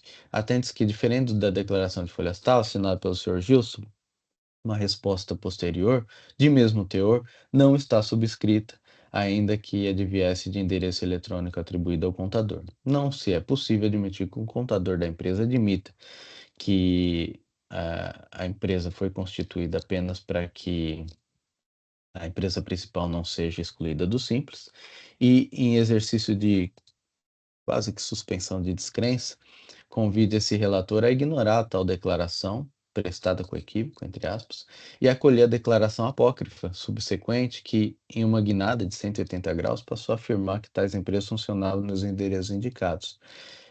A conduta defensiva, nesse sentido, é inverossímil e inconcebível. Quanto aos números de telefone da empresa, apenas alega que é praxe do escritório de contabilidade cadastra o contado com sua contabilidade que não está tipificado qualquer ilícito. De fato, ilícito não é, mas é mais um elemento que corroborou para as conclusões fiscais. Quanto ao fato detalhado no relatório circunstanciado, de que as emissões foram realizadas por um mesmo computador, uma vez mais a recorrente apenas contesta o fato, sem contrapô-lo documentalmente, dizendo que a relação apresentada pelo fisco não indica quais notas teriam sido emitidas em quais IPs. Uma vez mais adota negativo pela negativa, sem corajosamente afirmar que a apuração fiscal com os IPs destacados folhas tais é falaciosa. A afirmação de que respondeu e atendeu todos os questionamentos não detém relevância. A alegação de necessária observância dos requisitos da portaria CAT 95 para configurar fraude fiscal estruturada também não se sustenta. E aqui eu transcrevo a fundamentação decisão ACO para refutar isso aqui. Digo eu que a portaria K95 dispõe sobre a suspensão, cassação e nulidade da eficácia da inscrição de cadastro contribuinte, frisando que o presente lançamento apontando que a configuração infracional direcionada à recorrente decorre da utilização de empresa ficta para dissimular operações comerciais, prescinde de eventual cumprimento de procedimentos previstos na citada portaria. O procedimento de cassação das empresas simuladas pode e deve ser instaurado para legitimar-se eventuais autuações contra terceiros adquirentes, por exemplo, por recebimento de crédito, mas não deslegitima a presente autuação direcionada à empresa real por detrás das empresas inidôneas. Afirma-se contundentemente aqui: a constatação da fraude fiscal não depende de prévia cassação da inscrição estadual das empresas fictas. Quanto ao argumento de não confisco, cito aqui o artigo 28 como óbice legal, né, a apreciação desse argumento da multa. Quanto à questão de capitulação incorreta da multa, nada a se deferir, pois que a conduta narrada demonstra falta de emissão do documento fiscal. Então, a acusação está corretíssima. Ademais, não haveremos falar do 527A, afinal de contas, estamos falando da falta de pagamento do imposto. Digo que os recursos dos solidários, tanto do senhor Gilson, contador, quanto do senhor Wagner, sócio da empresa, repetem ipsis literis os argumentos manejados pela recorrente e diferem-se apenas quanto ao próprio argumento da solidariedade, né? E aqui eu os enfrento. Falo sobre a imputação correta, né, da solidariedade, os artigos citados, que estão corretos, né? Reduz-se a afirmar que não há qualquer prova ou indício, né, sem se contrapor aos fatos que foram provados, e aí já narrei esses fatos, né? O senhor Wagner, por exemplo, não apresenta provas contundentes acerca das aquisições da empresa Agora Comprei para a formação do seu estoque rotativo, não apresenta provas acerca de pagamentos a fornecedores, pagamentos recebidos, não apresenta provas da alocação do endereço indicado no cadastro, não apresenta provas sobre o quadro de funcionários, enfim, não apresenta nada para comprovar que a empresa na qual ele era sócio existia de fato. Quanto ao senhor Gilson, defende a existência de erro na sujeição do sujeito passivo, né, por suposta ausência de requisitos para validade, digo sem razão, a solidariedade também está bem exposta, nada diz sobre a necessidade do exercício de gestão ou representação direta da sociedade, como sugere o recorrente, bastando a participação ativa da pessoa na prática da fraude fiscal, o que resta plenamente caracterizado, não precisa que ele fosse sócio da empresa para ser partícipe dessa questão fraudulenta. Afirma que não há qualquer prova que o coloque nessa situação, mas digo que ele mesmo admite, as folhas tal, que tal empresa teria sido constituída apenas para que essa empresa Advance não fosse excluída. Em resumo, o senhor Gilson, como contador, admite que cedeu um endereço seu para que se estabelecesse fictamente a empresa fraudulenta, sabendo o senhor Gilson, né, ser ela uma empresa de fachada. Ele confessou essa prática delituosa. Eis que ceder seu endereço comercial para fictamente lá estabelecer uma empresa inexistente transborda ilicitamente os seus limites profissionais como contabilista. 15 dias após a prestação dessas informações, supostamente ele presta uma nova declaração, sem subscrição, dizendo que agora essas empresas existiam. Em suma, tenta desdizer aquilo que já havia desnudado ao fisco estadual, acinzentando ainda mais as suas intenções, vez que jamais esclareceu, isso não está esclarecido em nenhum momento, as razões de ter prestado as informações originais e depois tentar alterar os fatos dias depois, sem qualquer contextualização. Aliás, sequer nega a autoria da declaração de folhas tais que está subscrita por ele. Ainda mais sonoro é o fato de, sendo pessoa jurídica, supostamente, pessoa física, que eu vou corrigir, supostamente desvinculada com a pessoa jurídica e física, implicadas na autuação optaram aqui por ser patrocinada pela mesma banca de advogados dos outros autuados, enunciando aí a problemática e hegemonia narrativa de todos os envolvidos, né? Se você não tem nada a ver com isso, ficou muito estranho, todo mundo está nessa mesma sintonia narrativa, todo mundo falando a mesma língua, né?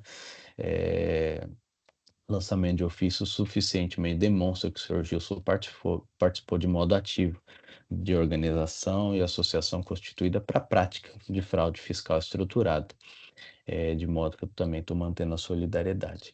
Então, assim que votei, estou crescendo de todos os recursos, estou negando provimento a todos. Foi assim que votado. Vou só corrigir aqui um ponto que eu identifiquei, mas de qualquer forma, em debates. Doutor André, alguma consideração? Sem considerações, senhor presidente. Obrigado. Obrigado. Doutor Samuel? Também sem considerações, presidente. Obrigado. Doutor Zulli? Parabenizo pelo voto, sem considerações. É comum, infelizmente, digo eu, essas afirmações do contador. Agradeço. Doutor João Marcelo? Tá? Sem considerações, parabenizo pelo voto e adianto vou acompanhar. Perfeito.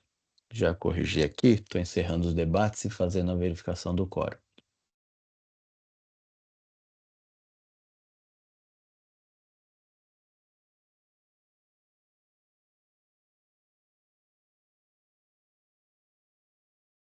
Votação iniciada.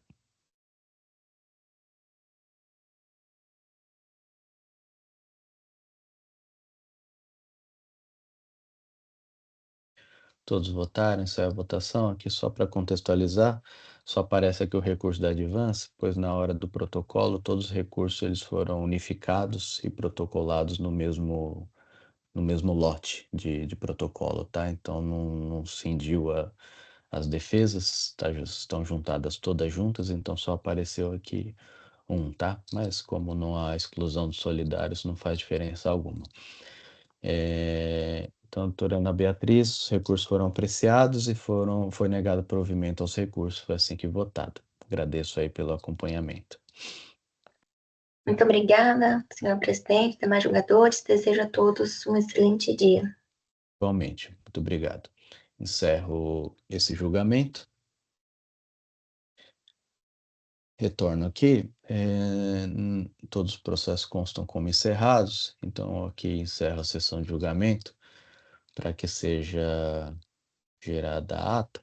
E peço ao Oswaldo, por gentileza, para encerrar a gravação. Por favor, Oswaldo.